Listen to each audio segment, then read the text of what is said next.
Is nudity connected to the origins of pride? Does allowing public nudity make us as a community look bad? Is nudity in front of children okay? Is pride a family-friendly affair in general? What's going on, everybody? Welcome back to the Queer Collective podcast. I'm your host, Carbon. And I'm Emily. And welcome to the show. Yeehaw. Today we're talking about nudity at Pride. Gasp. Big controversial topic.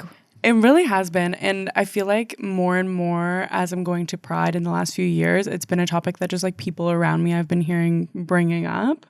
So we decided to put out a little survey on our story last week where honestly like record number of people responded, which was a lot of really you had cool. something to say. So we really wanted to go a little bit deeper in this episode, bring up the facts behind each argument, and also just sort of propose our own ideas, our own solutions, and our own thoughts. First, we're going to talk about why bodies are not inherently sexual, the history of stigmatization of nude bodies.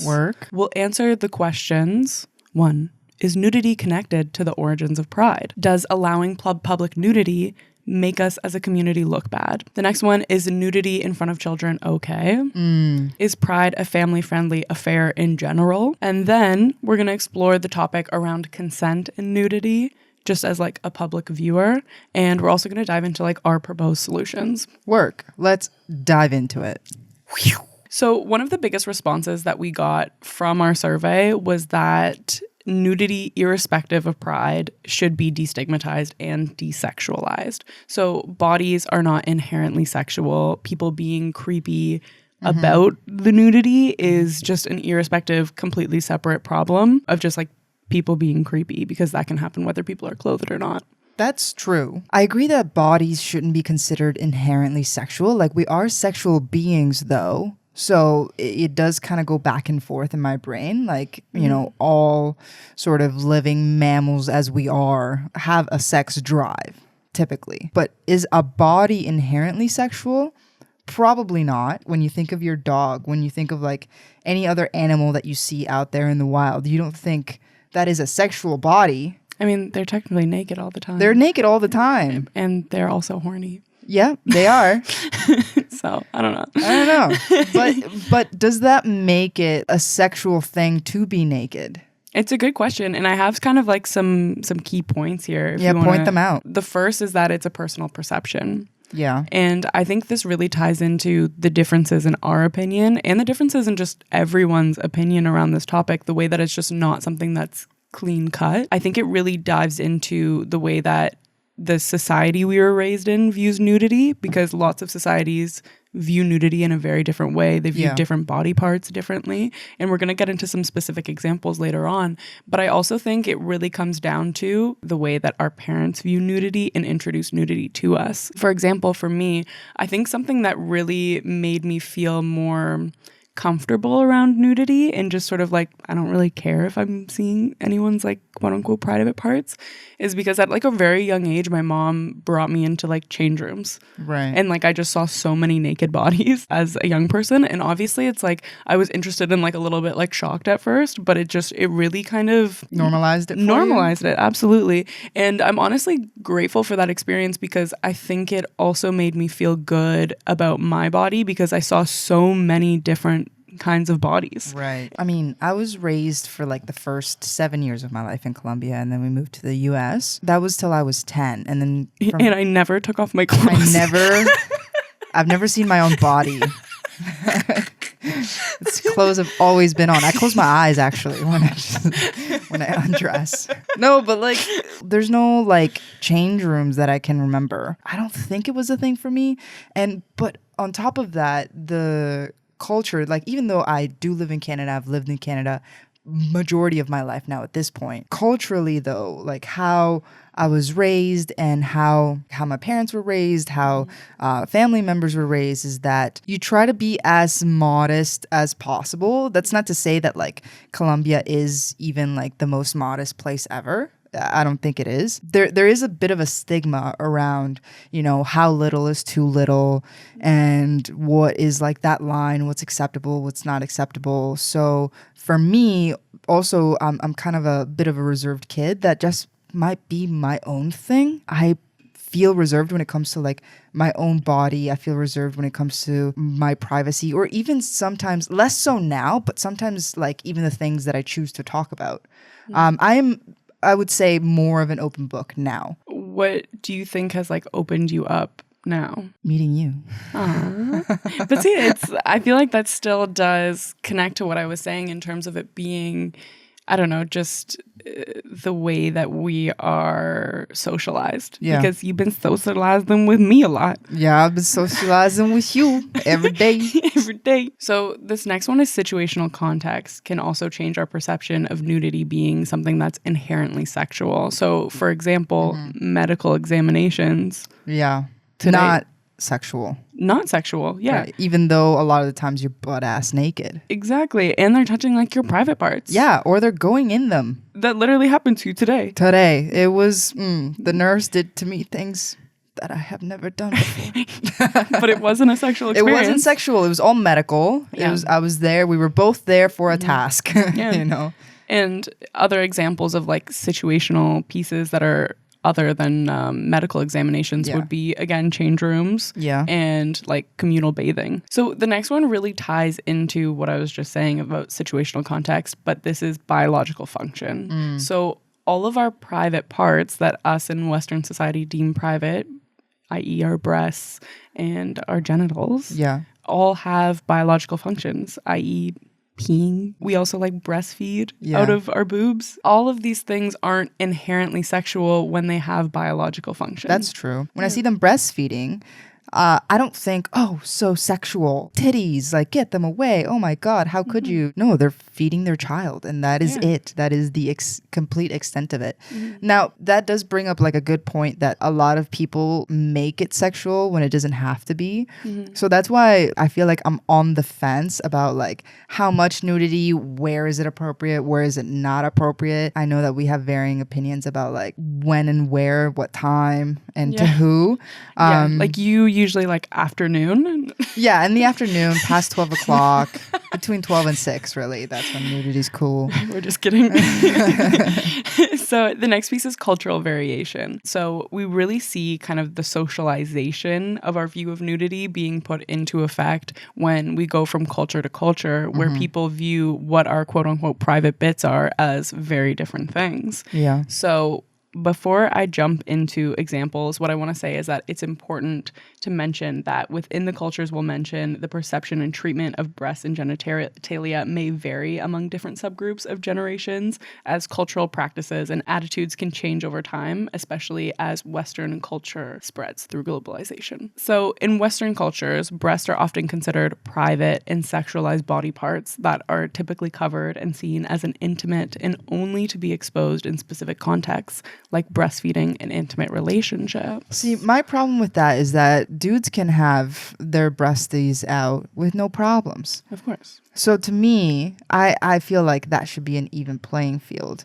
If man titties can be out, all titties can be out. That was an opinion that was expressed by a lot of respondents in our survey. A lot of people said that like waist up nudity is fine.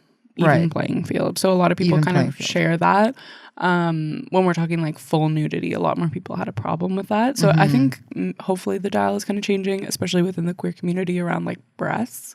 Yeah. I just don't think it should be a big deal. In certain indigenous African cultures, bare breasts are commonly displayed without any sexual connotation, and they may be seen as symbols of fertility, nurturing, and cultural identity. And then even more, some tribal communities in the Amazon rainforest, women often go topless, and breasts are not considered sexual or private either. Yeah. Work. I'm into that. I agree. So the next piece is genitalia. Okay. A little more controversial. Okay, let's get into it. So, of course, we know in our Western culture, our genitalia is seen as our private bits.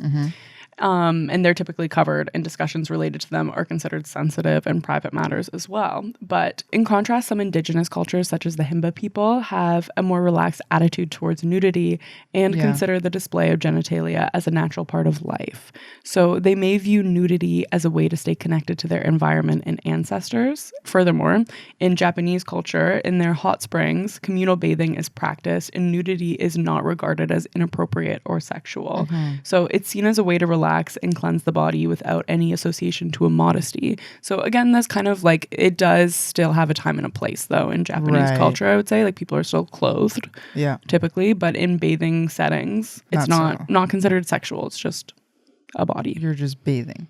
Okay, that's interesting because it's like, okay, when you're in the bath, it's cool. And then when you're not, it's functional. Not, I guess. I do think it comes back to like the situational context that we brought up earlier. I was watching a documentary on Netflix. It was about like some insane things that humans do or that are capable of. And there was this like tribe in Africa that they were following that have like a ritual of like when a boy goes from boy to man and they have this big stick fight where it's like, I think I watched this with you. And it was these like, when they were bleeding and everything, it was not looking good, but they do it fully nude and it's not, and they were showing it like on TV as well, and like it's not considered sexual whatsoever. It's just considered part of like the ritual. Absolutely. So that was interesting. Yeah. And then kind of on the other side of this is like, okay, what are some body parts that we don't consider sexualized in Western cultures, but in other cultures they do? And that would be feet and hair. So for example, feet in many Asian cultures, particularly in countries like Japan, China, and Thailand, hold special cultural significance. In these cultures, feet are considered unclean and are seen as the lowest part of the body. They may be considered offensive or disrespectful to point or to touch someone with your feet. Interesting. Yeah. And then the other one is foot fetishes in I don't know, maybe there is. Maybe there is. Through globalization. Or you know what? Maybe there is even more because of how off limits it is. Maybe. I don't know. And then hair, of course, in Sikhism, the hair is considered sacred and is not cut. Sikhs do not trim or remove their hair, including facial and body hair, as a symbol of their devotion to God. And then in some African cultures, hairstyles are deeply connected to cultural heritage and identity, and elaborate braids, dreadlocks, or other styles may carry social, religious, and historical significance. So it really shows that like different parts of our bodies, we kind of make it up a little bit. I think at the end of the day, it's like they are sexual organs and they can be used in that context. But I think the situational context can be used kind of in the reverse setting. It's like there's sexual organs when we choose for them to be sexual organs. Like we're human beings with thoughts and the ability to control ourselves. Right. Well, I guess if you're putting it that way, then other body parts can be sexual body parts if when we choose to give it that, like, you know, people with feet fetishes or hands or whatever fetishes that consider other body parts that aren't typically in society seen as sexual can also be that.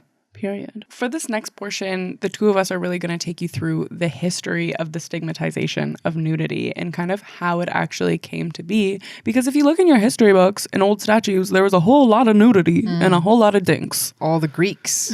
They sure do love their dinks. They do. If you aren't yet convinced that nudity and the stigmatization of nudity is something that is all just thunk up and made up, then let's take you through the history, because you won't be surprised to find that the stigmatization, of course, is very connected to colonization and to religion. So let's start off with ancient times, Greece and Rome. So in many ancient societies, nudity was relatively common and often associated with concepts like beauty, athleticism, and purity.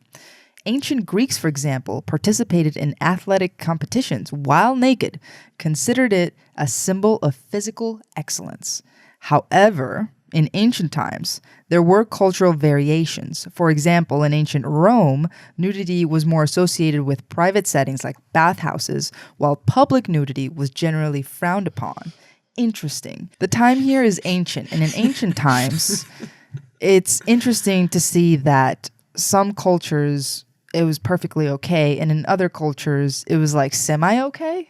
Yeah. This next piece, of course, is religious influences. So with the rise of religions such as Judaism, Christianity, and Islam, attitudes towards public nudity started to change. And this was because religion often placed an emphasis on modesty, privacy, Yeah. and sexual morality, leading to the stigmatization of public nudity. So, for example, the story of Adam and Eve in the Bible, the pair realize their nakedness and cover themselves with fig leaves, and this has been interpreted by some as a symbolic justification for modesty and for covering the body. It's so interesting that, like, I mean, we're all born naked, obviously. And the rest is drag. And the rest is just whatever you want to put on in your drag persona every single day. Oh no, we're actually naked and let's cover ourselves. Like, but that story never really made sense to me. No, it doesn't make any sense. Where did that come from? Where does that idea come from? Oh, bombastic side eye. We won't go too far into that. Now we're moving from the ancient times to the olden times. So in the olden times, medieval and Renaissance periods. During the Middle Ages, influenced by Christian teachings, of course, public nudity became increasingly stigmatized. Nudity was associated with sin, shame, and the fall of humanity. The depiction of nudity in art became limited to religious contexts, where it was typically portrayed as sinful or tempting. In the Renaissance era, the revival of classical Greek and Roman art led to a renewed appreciation of the human body in artistic representations. However, nudity was still primarily reserved for art and not for public display. Interesting that it used to represent purity, right? Yeah. Like in the ancient times. Yeah. And then in the olden times, it was like sinful and tempting. It's like anybody is sinful and tempting. It's like, were they just like really horny or something? No, just really religious. Okay. Religion sometimes makes you more tempted to the sinful, in my opinion, because the more that you resist something, the more that you cover something, the more that you like take something away. It's like reverse psychology. It's like the more you want it. Of course. I think potentially, in my opinion, it created more perverts and stuff like that. You know, the bad touchy, popes? bad touchy. Well, I think you see that to the extreme, obviously, with like Catholic churches and popes, because it's like telling them that they can't have any sexual relations, obviously turn them also into pedophiles. Has been many stories of them mistreating nuns in the bad touchy way. Yeah, I bet. Because nuns are also like abstinent. The popes are abstinent. Priests, who else? Cardinals, all of the... Teletubbies. Yeah, all of them. Yeah. The next piece is colonization and the Victorian era. Yikes. Yeah. So the expansion of European colonial powers in the 18th and 19th century brought encounters with indigenous folks who had different attitudes towards nudity. Yeah, big yikes. Bad encounters. Yeah. So European colonizers often view the nudity of indigenous people as quote unquote primitive and indecent. Oh my God. So problematic moment to flag here. Labels like uncivilized, primitive, and indecent are the tools of colonizers used to reinforce white supremacy and normalize the atrocities like slavery and genocide. Yeah. So the Victorian era, characterized by strict social codes and moral values, further reinforced the stigmatization of public nudity. Nudity became associated with immodesty, vulgarity, and sexual deviance, which is definitely a word that they use for homosexuals. Homosexuals are deviants, inverts. Yeah.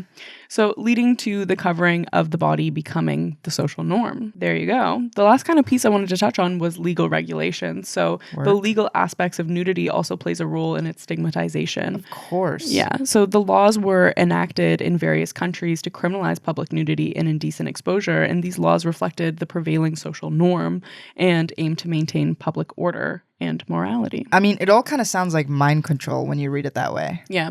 So after we kind of went over all those pieces, how do you feel about nudity now and it being like inherently sexual? Yeah, this sheds a new light in my mind because even though I am personally a more reserved person when I'm out in public, like I personally will still not go out in public fully nude. It's not a thing that I'm gonna do. However, I can see some of the positives of nudity. I can see some of the arguments of nudity.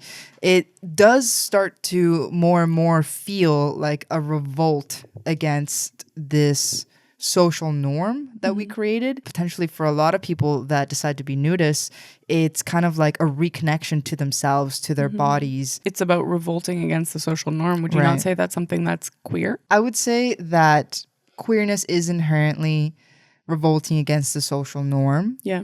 but not vice versa. Yeah, I mean, like, not all nudity is queer, but Exactly. I think, like, public displays of nudity that, like, are intentionally a revolt can be seen as, like, a queer They can thing, be. Yeah. right? I feel like that really leads us into our next topic, which is nudity connected to the origins of pride? So before getting into it, I want to share some of the viewpoints that we got from our Instagram stories where we asked everybody their thoughts on nudity and being connected to pride. So the next viewpoint that came up a lot in favor of nudity is that nudity is inherently connected to pride and its radical origins. In addition to that, queer bodies are beautiful and should be celebrated. What's interesting is that we received an equal amount of counter viewpoints that believe that nudity is not an inherently queer issue and that it potentially makes us look bad. This included comments like, hate it, the straights are nudists too, it's not queer. Another one was, the question is about nudity in public, not just pride. Pride is just another public event, in my opinion. So which is it? The truth is the answer isn't so clean cut, so why don't you take us through it? Let's explore it more. Absolutely. And one thing I want to note is that we're keeping all of these answers anonymous because that's just what I told people, because it's obviously a controversial topic. But if you ever want to get involved in these types of surveys, we do them on our Instagram story. So be sure to follow us there. It's queer.collective. I think it's fair to say that nudity is not directly connected to the origins of pride. So as many of us know, pride started as a riot in 1969 in New York City at Stonewall. I won't dive so deeply into this because there's an abundance of documentaries about Stonewall, and I encourage you, especially if you're queer, to go check out what the roots of our community are. But to catch anyone up who doesn't know, the riots were a series of demonstrations by members of the queer community in response to police raids and harassments at the time, and it took place at the Stonewall Inn, which was a popular gathering place for the queer community at the time. And this marked a turning point in the LGBTQ2S+ rights movement, leading to the first Pride marches. So many will say that the primary focus of Pride events is centered around raising awareness, promoting acceptance, and advocating for queer rights. However, we and a lot of you folks who commented have some thoughts on this. So what I want to share is kind of the audience thoughts first, because I thought a lot of people had some really good things to say. So the first is, Pride was a riot that started in bars and bathhouses. So, of course, bathhouses are sexual nudity connected. Lots of nudity in there. Yeah, so you can see the connection there. So, and a lot of it, too, was like a meeting place for people to have queer sex. Yeah. So my view of Pride is a protest against societal norms, and I don't think nudity should be shamed. So this is kind of what we were saying before about just like public displays of nudity being kind of inherently queer because they're pushing against societal norms. Right. The next is, I'm all for it. The body is beautiful. Queer bodies are policed way too often. Agree with that one? Fair enough. So ultimately, in my opinion, any kind of queer movement should logically be sex and body positive. It's always been a part of Pride because it's a festival of sexuality and freedom. I definitely don't think sexuality is everything about the queer community. And I feel like that's kind of an overgeneralization about queer people when they're like, why are you making your sexuality your whole identity? And it's like, it's not just my sexuality. It's like so many other parts of me. So I feel like it's like two sides to it. I would love to dissect these viewpoints if you're down. Yeah, let's dissect. First, I kind of want to start with the definition of queer. I think nudity equals counterculture, which kind of equals queerness. If you look at queerness as counterculture, which I do feel it is. I mean, queer, the definition of at least like the original word is anything that went against the societal norm, things that were seen as odd to sort of the status quo of society. Which I do feel like is what we define queerness as. It is, yeah. That's true. So I guess nudity would fall under that category if you're putting it that way. Yeah. So I mean, a lot of people view like partial nudity or full nudity as like a radical form of protest to challenge these social norms and oppressive structures. And I think by exposing their bodies, activists seek to reclaim control over their bodies and challenge the existing norms and taboos related to nudity and sexuality. The next is symbolic representation. So nudity in Pride events has been seen by some as a symbolic representation of breaking free from the constraints of heteronormative expectations and embracing more more authentic self. It can be viewed as a way to defy societal expectations and express pride in one's body and identity. So do you think body positivity and liberation is inherently queer? The reason that I hesitate on it is because I think that it should be for all bodies, all sexualities, all orientations, everybody. Yeah. I definitely agree. Like, I don't think that we own nudity. It's something that everyone can enjoy. And I do think like body liberation and body positivity is like something that everyone can also enjoy. Yeah. But I feel like as a group of quote unquote others, right, like which the queer community is, I feel like accepting people just like for their full selves as they are is an important characteristic of our gathering. The next piece I feel like is another really hot topic, and it's the question is, does public nudity make us as a community look bad? The opinions were from our survey: I am not here to kink shame, and I'm also tired of being called a groomer for existing. It's creating more homophobia and hate. Yeah, I can understand that.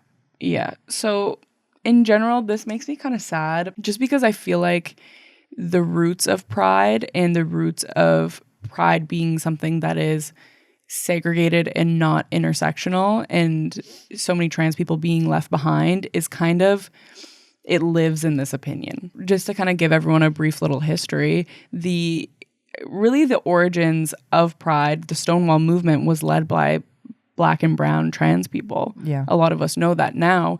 But it really became whitewashed, and people tried to like normalize queer people. And the people who did this were white, gay men and white lesbians who wanted to show society really that they could fit in and normalize themselves, and they could be seen kind of like in these boxes, right? So I think it's dangerous to feel that way. And I can understand this feeling of wanting to be covert and wanting to fit in and wanting to show people that we aren't groomers, we aren't these bad things. But really, there's no evidence in any of these opinions of like calling drag queens groomers. No, and we know that for like ourselves. We know that within the queer community. Most of us know that. The problem is when so many people, and we've experienced this on our comment sections, whether it's on Instagram, YouTube, TikTok, whatever, of people just yelling it at you, being called a groomer, being called a deviant, being called like pervs, being called like whatever nasty things that people latch onto. When you get called that over and over and over again, it really becomes frustrating. And it really starts to bring you down when it's constant. Of course. So I can also understand the fact that you just don't want to be called that because you are not that. I get it, but also, do we have to give in to something and tell people that they can't be themselves at pride parades because we're trying to prove something that already has no merit behind it? Like, I guess not. I just think historically it's done bad things, and historically it's left people out. It has. I agree with that. But then it's like, how do you get rid of the hate without giving into something, I guess? It comes down to continuing to educate people and to show queer stories, really. Yeah, well, and to put us into media and show that we are just normal human beings. That's true, and I agree with that. The problem is when people don't want to be educated. There's a lot of them. I don't think giving in and trying to like normalize our pride parades is the answer, because I don't think they're going to ever see us as normal. You know, I think that's a losing battle, and I don't think it makes sense to like take away someone's, I don't know. So your point is, rather than try to convince somebody so hard of like, hey, I'm a human being, please respect me. It's like, just continue to live your life with your own respect. That plus education, and like still continuing to do our best to educate, spread awareness and knowledge, and like humanize the queer community is, I think is the work that we do through our podcast, through the content that we create by telling queer stories, I think is really important. Yeah. And just like seeing us in the media just in regular ways, like not even just through our pain, through painful stories, but just like by showing a regular ass queer love story, or just a regular ass queer story that isn't all based in our sexuality. I think that is what destigmatizes us and shows people that we're just regular ass human beings, even though we like look and act differently than you. The next piece is, should we be worried about children / is Pride a family friendly event? I really think it comes down to your personal perspective of how you want to raise your kids. Yeah. Like at the end of the day, I'm not here to tell anyone how to raise their children. And we had lots of parents, though, commenting about how they wanted to raise their children to be okay with nudity. And that was how I was like pretty much raised. I wasn't ever like taken to like a nudist camp or anything like that. My parents didn't ever take me to like Pride or anything. It was just like the change room piece. But I've never seen nudity as like this crazy bad thing. Right. And personally, I would be okay with taking my kids to Pride, but I don't feel like Pride is originally a family-friendly event. So that was my next question. It's like, should Pride be designed for kids or for families, you could say? I think it's with kids. It's up to you. You know, I think Right. knowing that there is nudity at Pride, make your decision. Right. You know, you might have to have a conversation with your kids after and explain the nudity to them. Maybe ask them beforehand too. Like, do you Right. feel comfortable with going to this event where there's going to be nudity? Like, give them a forewarning. Right. I think that's probably what I would do, but I would bring my kids. I also think that there were lots of opinions in terms of like whether there should be separate family areas or whether there should be separate nude areas, which I think is interesting. It's like there's different people who want to segregate it in different ways. Okay, I do have an opinion on that. I think that Pride should be first and foremost primarily for queer expression and radical queer expression, whether that, I guess that would in this case include nudity as it has. Should it be for kids?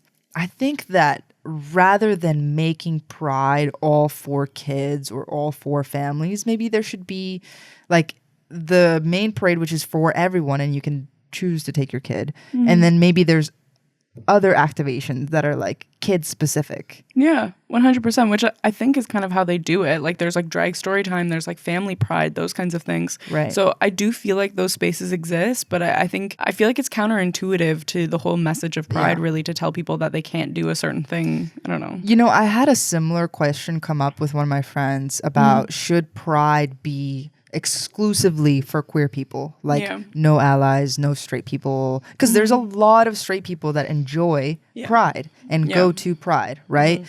And my opinion is pretty much the same now, I guess, as it is for nudity, where it's like everyone's welcome, everyone's allowed. It's an everybody thing. And whether you choose to put yourself in that scenario or take your kids into that scenario, that is your choice, but it's an everyone thing. And in terms of like having queer specific spaces, that's where like other organizers come in. You know, there are also like little corners of Pride and other events that are specifically for what you might be looking for. If the straights want to come, they can come.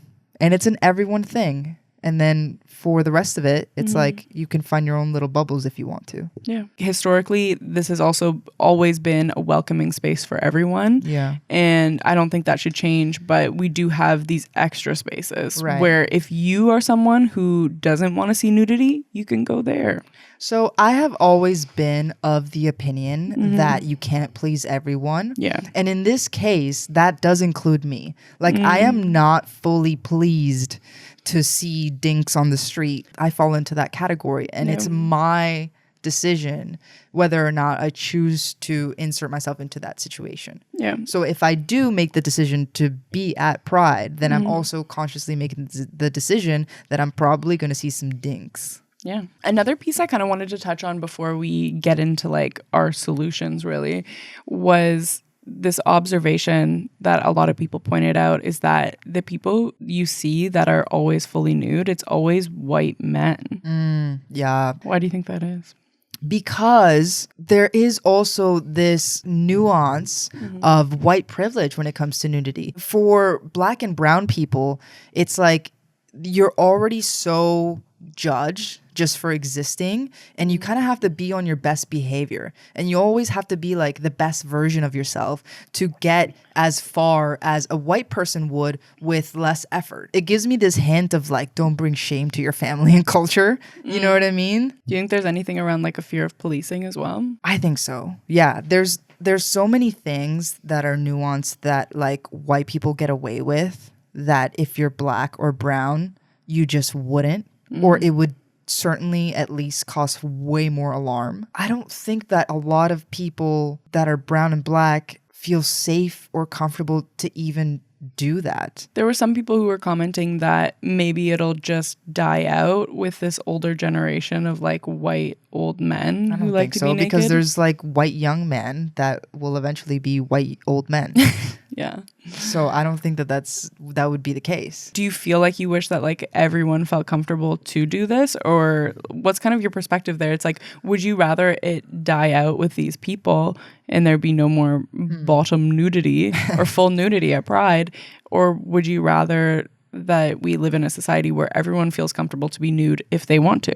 Well, I am of the preference that I don't want to see any dinks, right? So like I already have a bias there. But if I were to attempt to remove my bias and my preferences, which is no dinks allowed, loose and free on the streets, then in the context of liberation, body liberation and freedom for everybody, then yes. If it's for one person, then it should be for everyone. Another piece that a lot of people brought up was that they have past sexual trauma, and seeing dicks makes them feel triggered. I do have an opinion about this. Like I said, I've been saying throughout this whole pod, no dinks in my view, please. However, my preferences or my issues or my trauma even is not somebody else's problem. And it's not somebody else's fault. If them being naked triggers you, well, they were just existing, technically. Yeah. Which is not fair to put on somebody. If I have trauma or issues and certain things trigger me, then it's on me to avoid certain triggers as much as I can while I try to work through the triggers so that hopefully they're no longer triggering down the road. Yeah. I would fully agree with that. I'm also someone who has sexual trauma, and I still agree with you. Like, I don't think it's anyone else's problem. I've shared my story previously on a past episode if you want to go and listen. But yeah, I completely agree. I don't think I could have said it better. So then, do you think that bringing yourself or your child to Pride automatically means that you consent to seeing naked bodies? Yeah, pretty much. I do.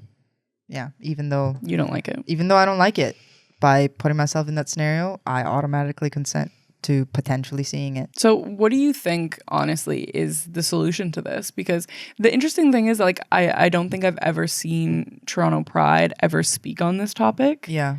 Which is interesting. I don't know if they're just like avoiding a spicy conversation. Probably avoiding a spicy convo because it's really spicy. Yeah. And even as you mentioned, within the queer community itself, there's lots of polarizing views and difference in opinions. So there's not one consensus as a community on what we should do. Yeah. I think we kind of touched on the quote unquote solutions that I would personally feel the most comfortable with. What is it? Which was Pride is for everyone, radical expression for everyone. If you want specific spaces, then you go seek out those specific spaces, but Pride is an everyone thing. Yeah.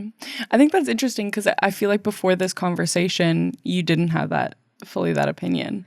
Like when we were walking around at Pride, I feel like you were like, dinks should not be allowed. Well, again, that's my preference. That's my bias. That's what I feel the most comfortable with is no dinkies. Yeah. And I would still like that as an experience. Like I would like to walk down Pride and not have to worry about jump scare. So I am kind of like on high alert when I'm at Pride and I want to do like the activities without that fear. But at the same time, that it's a fear. It's for a you? fear. Constant. You're actually thinking about it? I'm constantly thinking about it. Seriously. If I'm at Pride, I'm constantly like, where? Over here, to the left, front, right, you're back. Really Yeah, I'm always thinking about it.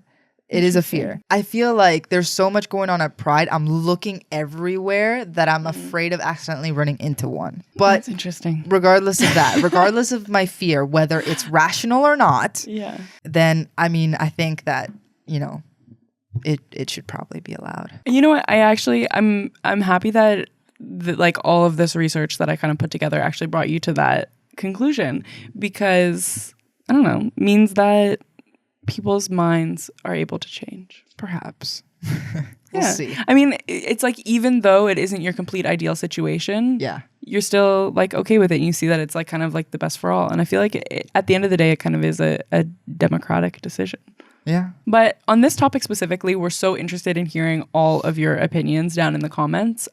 We so appreciate everyone who contributed and shared their thoughts with us. It really helped us form this whole episode and this discussion. It gave us kind of a more well-rounded viewpoint because, of course, we're just two humans. We don't know everything. No, and it doesn't even mean that we hold like the wrong or right opinions. I think all of these opinions when it comes to this topic are just that. They're just opinions, and I don't think that there's like a right one necessarily. Yeah. Because both sides have really good points. Yeah, they're all valid. Yeah. You know, and I think it's just like whatever floats your boat. Whatever goats your toad. Your toad. With all that being said, thank you so much for tuning in to this episode, and leave a comment about your opinions with nudity at Pride and just nudity in general. We would really love to know and get a discussion going. We come out with brand new episodes every single week, and you do not want to miss them, so make sure that you subscribe. Until next time. Peace.